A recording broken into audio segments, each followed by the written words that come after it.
Всех приветствую на канале. Обзор программатора P13. Значит, по функционалу и по комплектации, и по тому, чему он умеет. Значит, по внешнему виду давайте. Видел в интернете, есть модельки с какой-то пластиковой вставкой. В моем случае мой программатор полностью металлический со всех сторон. Корпус сделан без зазоров, внешне идеальный. Внутрянка тоже сделана все добротно. По возможности прикреплю видео по содержимому, что внутри, в описании под видео, другим роликом отдельно снимал. По внешнему виду оснащен маленьким дисплеем AOLED. При подключении NAND высвечивает его серийный номер, показывает объем памяти, ну и какой-то ток потребления. Если NAND отключить, показывает служебную информацию по портам и так далее. По интерфейсу кабель Type-S и кабель USB для подключения к iPhone по режиму Purple Mode. Давайте сразу проясню по поддержке NAND и то, что заявляют китайцы. И, думаю, некоторые будут просто путаться, что он поддерживает. Пишут китайцы, что он поддерживает от 6s до 13 Pro. По факту он поддерживает айфоны через Purple Mode 6s-X, это через Purple Mode. Модели, которые у нас начинаются с 8 до 13 Pro, поддерживает через режим колодки, то есть непосредственно считывает через микросхему памяти. Также он не может поддерживать режим Purple Mode от до X, а все, что выше, он уже не поддерживает через режим Purple Mode. Чем удобен Purple Mode режим и чем удобен именно физически NAND считывать. Purple Mode удобен при случае, когда нам нужно поменять микросхему Wi-Fi. Допустим, пускай будет это условно 8. Сгорела микросхема Wi-Fi, нам нужно ее заменить. После замены, соответственно, у нас Wi-Fi неактивный. Чтобы его активировать, нам нужно подключиться в режим Purple Mode, активировать, разблокировать микросхему памяти от Wi-Fi, и, соответственно, у нас все будет работать. В противном случае, если у нас не поддерживаемый телефон, Purple Mode, допустим, это пускай будет 11 iPhone, то там надо физически микросхему отпаивать и вставлять в программатор, чтобы отвязать. То есть вот такие нюансы. А китайцы пишут, почему поддержка от 6s до последней модели, потому что в нем, в принципе, совмещены два прибора, то есть B-Box и программатор типа P7.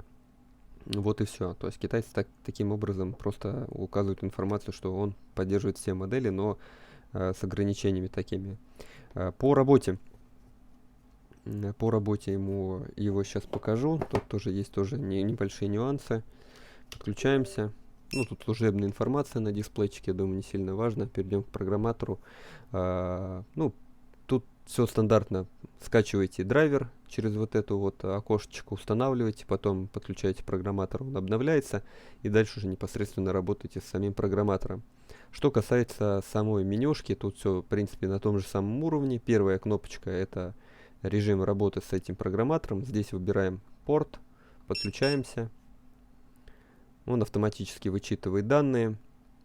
Сейчас я тут поменяю вот на XS, потому что я тут перед этим пытался некие манипуляции делать. Экспериментировал, так скажем. Refresh, Connect. И считать. Значит, по микросхемке я ее тут чуть-чуть помучил. Сейчас я верну все в исходное состояние и покажу, что программатор умеет, а чего не умеет. Но это тоже, опять же, так, не то. Вот это пускай будет. Значит, данный программатор что умеет? Соответственно, отвязывать Wi-Fi вот этой кнопочкой PCI Unlock Wi-Fi, для того, чтобы можно было Wi-Fi поменять и, соответственно, чтобы он был активный. Дальше у него есть интересная кнопка считать код по Bluetooth и Wi-Fi.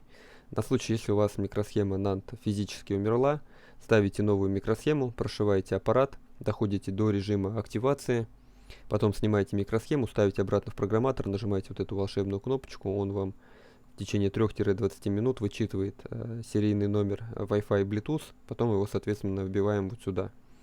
Это на тот случай, чтобы нам не заказывать серийники через дополнительные сервера. Во-первых, там это денег стоит, тут это все можно сделать бесплатно.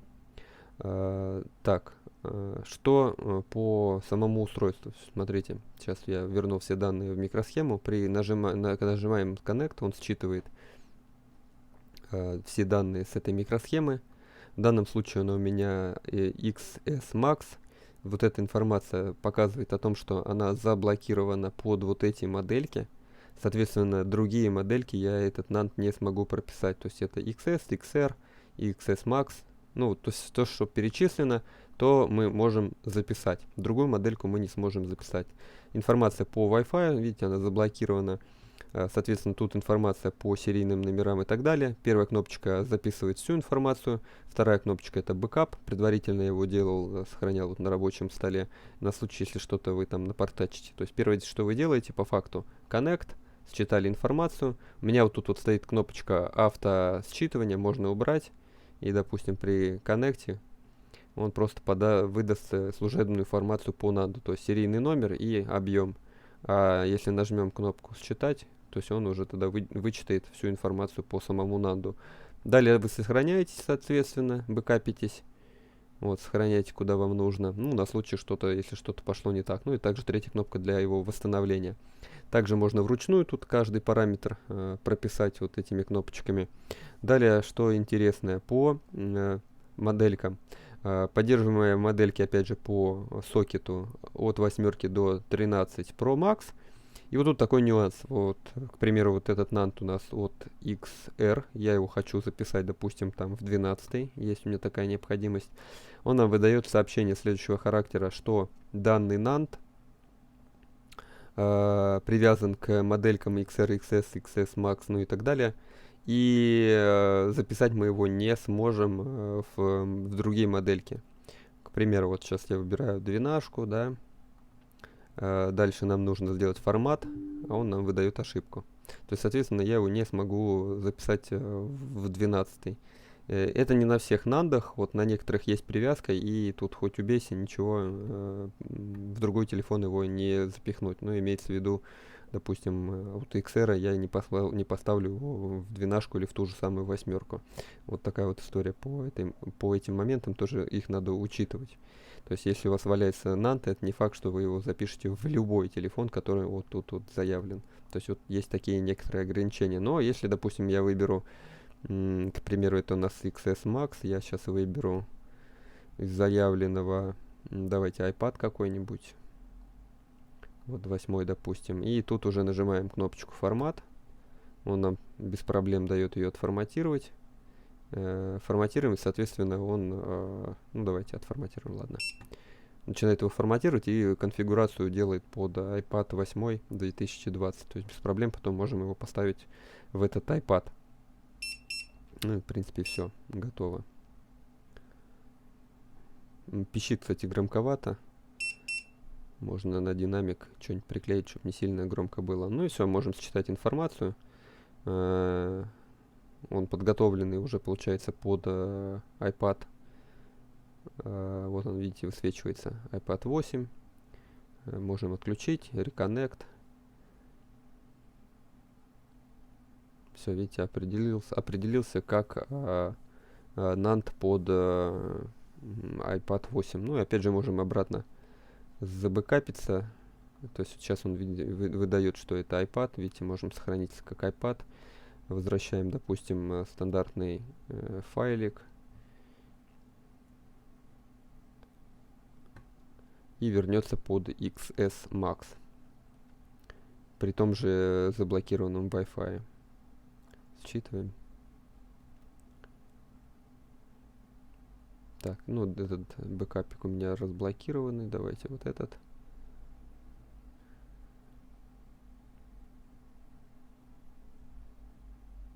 Считываем. разблокированный, разблокированный. Ну, значит, я уже кнопочку успел нажать. Разблокирован. Так, вот этот.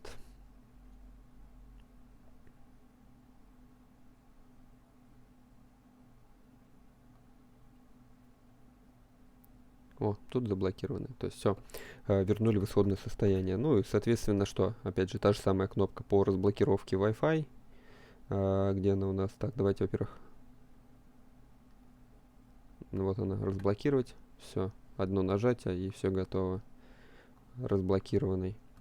Ну, что тут еще по нандам? По нандам, в принципе, все.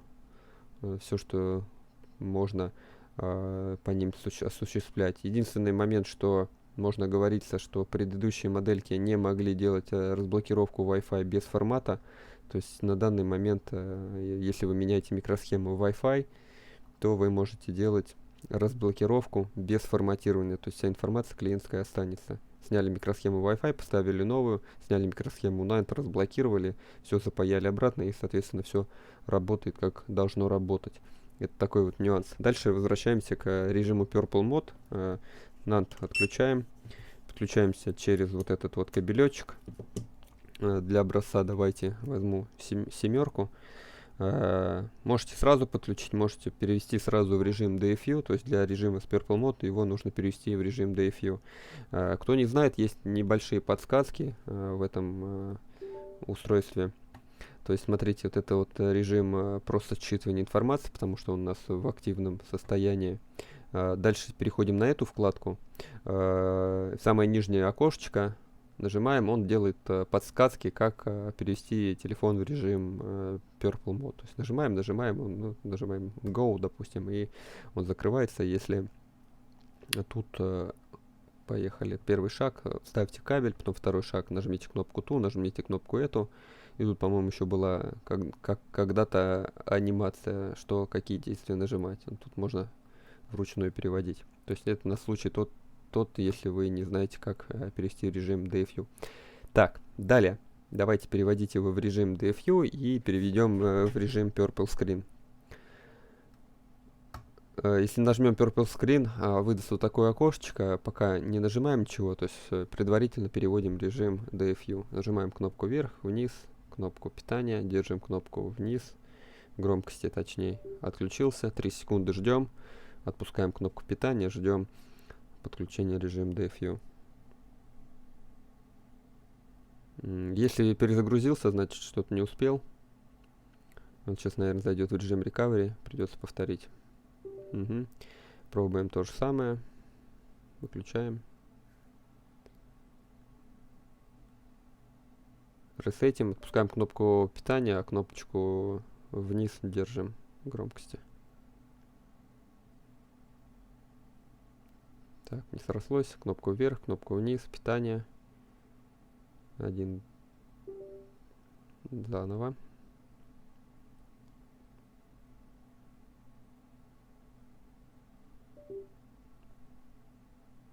Опускаем.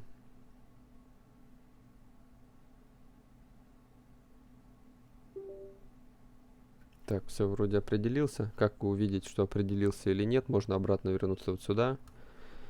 Переподключить устройство. Видим, что режим DFU. Возвращаемся сюда. Тут есть, так, пока телефон беру в сторонку, есть такие моменты, что не всегда получается его загнать в режим Purple Mode. Ну, то есть, соответственно, делаем просто повтор операции и всегда заходит. Значит, тут что нужно нажать? Вот эту вот кнопочку Purple Screen. Дальше выбираем, соответственно, либо первое, либо второе. Я выбираю второе. Дальше выпрыгивает вот такое вот окошко. Там со служебной информацией что-то, вот, допустим, не найдет, не может найти процесс iTunes и так далее. То есть это уже проблемы уже по большей части с самой системой, но обычно это все, вся информация не сильно важна, все заходит без проблем. Так. Выдал какую-то информацию, то есть, возможно, не зашел. Еще раз нажимаем вот на эту кнопочку. Не получилось. Иногда докачивает какие-то файлы. Пробуем подключиться еще раз.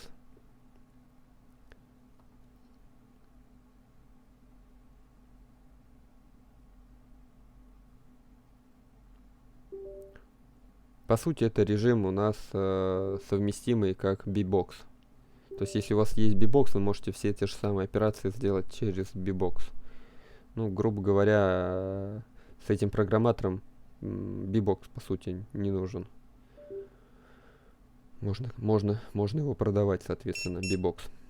Так, все, увидели зеленый экран, он зашел в режим Purple Mode. Телефон, дисплей всегда светится по-разному. Когда синий, когда фиолетовый, когда зеленый там. То есть на это вообще не обращаем внимания. То есть иногда фиолетовым. Тут можем теперь считать информацию. Все, вот она, видите, вычитывается без труда. Видите, Wi-Fi unlocked. И вот эта вот особенность той, ради чего мы, в принципе, сюда заходим через режим Purple Mode. Нажимаем кнопочку Wi-Fi unlock. Вот это обратно.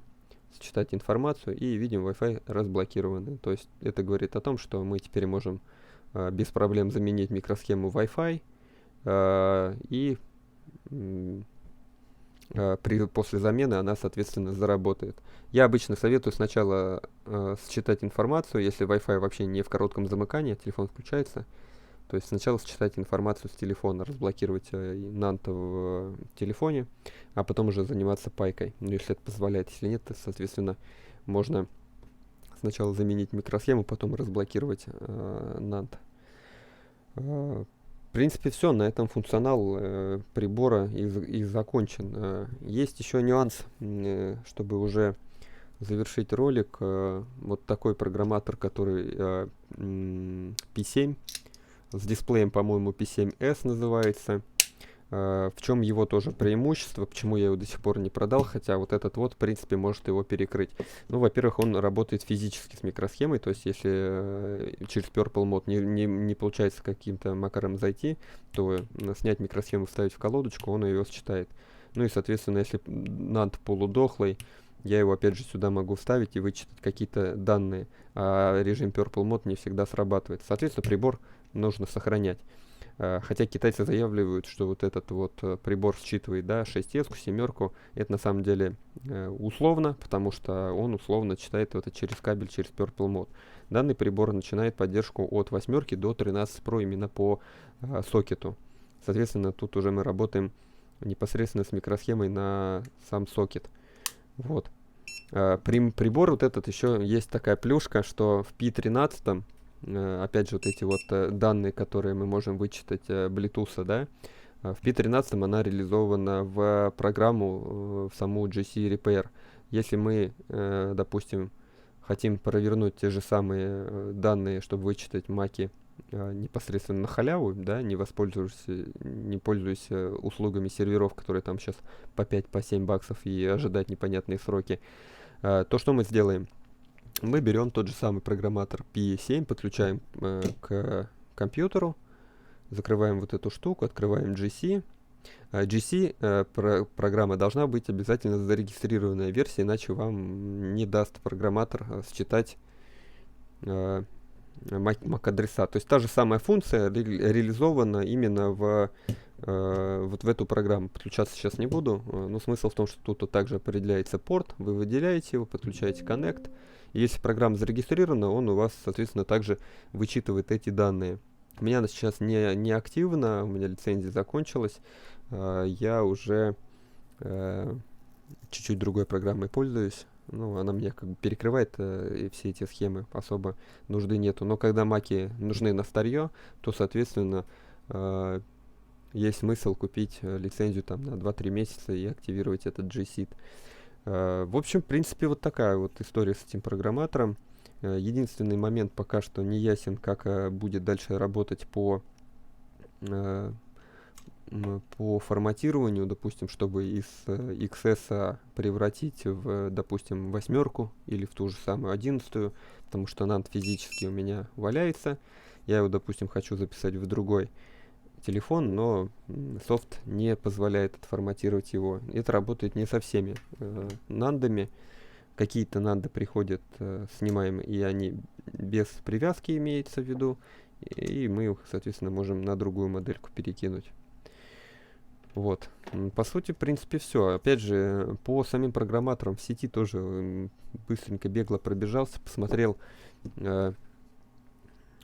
посмотрел, какие программаторы людям приходят, и на самом деле у всех почему-то другой. У меня вот алюминиевый, видите, литье, а видел, что приходит с пластиковой вставкой. То есть, возможно, уже последующие ревизии пошли с более бюджетным, да, дизайном корпуса, то есть как у GC V1S, там пластиковый корпус, что мне не очень нравится, то есть ценник достаточно большой, и вот здесь реализация сделана на корпусе из алюминиевого сплава, но это мне нравится, то есть видно, что качественный аппарат, и в руках его держать приятно, то есть собрано, качество деталей и так далее, все красиво подогнано. Давайте я его разберу, чтобы вы уже понимали, что содержимое, какое содержимое. Ну, вообще приятно посмотреть, что находится внутри. Тут эту колодочку надо открыть. Вот. Ну, как видите, литье, сплав. По динамику. Сейчас, кстати, его закрою. Писк очень раздражающий, громкий. Не нравится мне это. И по содержимому OLED-дисплей. Тут вот под ним контроллер управления дисплеем.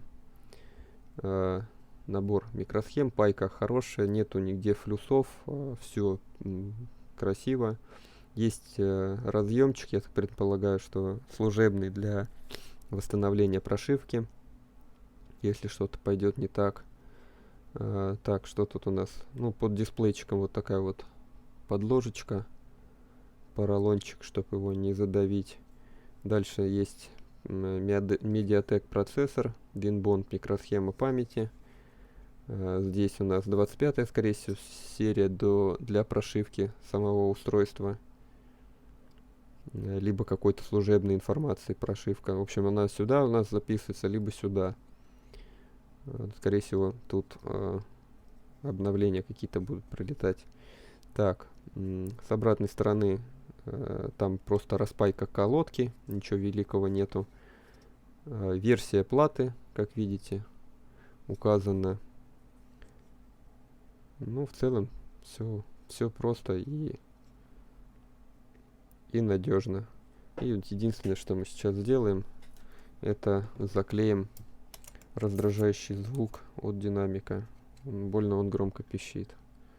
Что делаем? Вот сюда приклеиваем самоклеечку. И вот так вот это закрываем. Сам динамик. Все. Собираем все это добро обратно. Содержимое показал.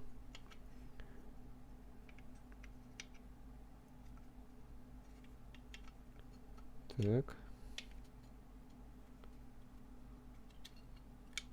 Надо собрать аккуратненько, не повредив дисплей. Дисплей тут формуется без, кстати, вот видите, каких-либо вставок. То есть нужно это учитывать, когда будем его обратно запихивать. Там-то снизу подложки, а дальше ничего нету. Так, и колодочка.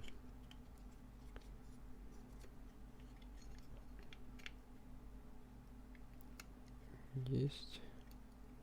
Теперь закрываем и формуем.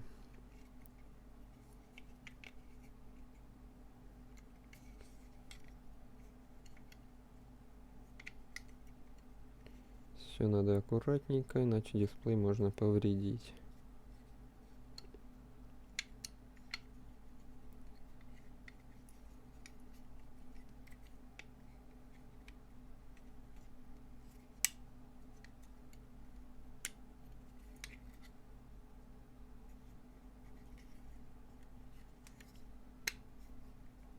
Так, все.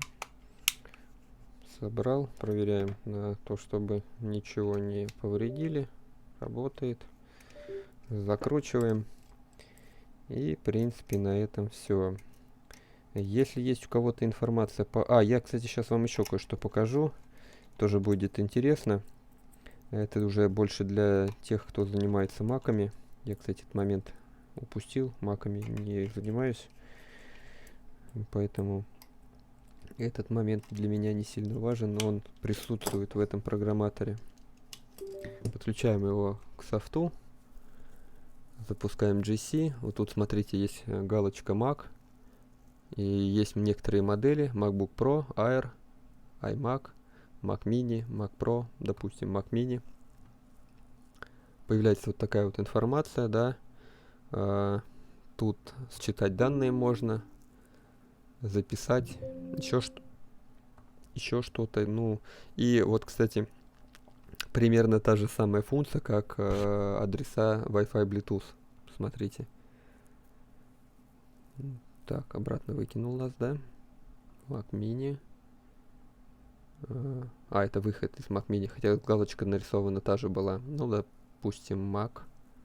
Ничего не считывает, но, то есть, какой-то... Стоп, давайте подключимся. Connect. Mac какой-нибудь. Читать. Ничего не происходит, возможно, потому что у нас микросхема не установлена. Давайте поставим NAND. Что ему, по сути, считывать? Есть.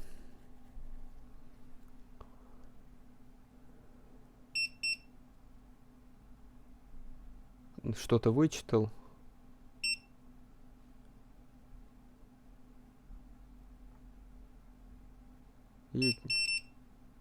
И даже что-то записывать. То есть, ну, для владельцев Mac какая-то, возможно, полезная информация будет. Не знаю, я и не пользуюсь, что он делает и для чего он это делает. Я не в курсе. То есть основная задача для моего сервиса это вот по поводу памяти. То есть можно там расширить кому-то с XMax, допустим, у нас микросхема.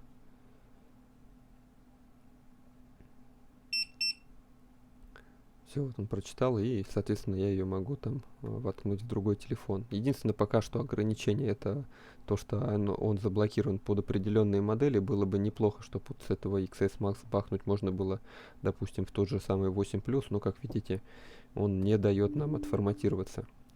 Вот такая вот история. В принципе, на этом все. Всем пока, всем удачи, всем удачного и хорошего оборудования. Всем пока.